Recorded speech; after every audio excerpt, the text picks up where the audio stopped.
Politika ka uruar besimtarët musliman për Kurban Bajramin. Përmes një postimi në rrjetet sociale, presidenti Bajram Begaj shprehet se kjo është dita në të cilën besimtarët musliman afrohen më pranë Zotit. Begaj shtoi se Kurban Bajrami është një dëshmi e pashtershme se si sakrifica, durimi dhe dashuria japi njerëzve paqen e tyre të brendshme, dhe mposhtin egoizmin, urrejtjen dhe pangopsin. Kryetarja e Kuvendit Elisa Spiropali ka uruar shqiptarët me rastin e Kurban Bajrami, duke theksuar rëndësinë e dashurisë dhe solidaritetit në jetën tonë të përditshme. Në mesazhin e saj, Spiropali nënvizoi se kjo festë na kujton sakrificën dhe nevojën për politika më të mira që mbështesin shtresat më të cënueshme të shoqërisë. Në rastin të uroj gjithë besimtarëve, por edhe të gjithë shqiptarëve gëzuar Kurban Bajramin, sot është një ditë me simbolik të fortë, me dy simbolika cilat përkojnë edhe me traditën tonë kombëtare, sakrifica dhe solidariteti.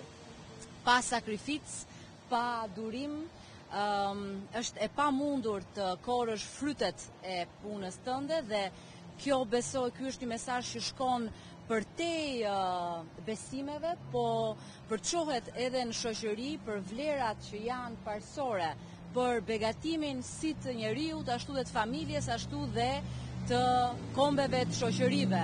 Dhe dyta, ndarja e të mirës me të tjerët. Kjo simbolike fort sot duhet shkoj përtej ditës, por të rrezatoj edhe në politika tona, për politika sociale, për politika të mira, për ata që janë më të pamundur, për të vobektët, për fëmijët, për gratë, për të smurët. Ndërkohë nuk ka munguar dhe urimi për Kurban Bajramin nga kryeministri Edi Rama, ku përmes një postimi në rrjetet sociale ka uruar të gjithë besimtarët musliman, duke shkruar gëzuar Kurban Bajramin.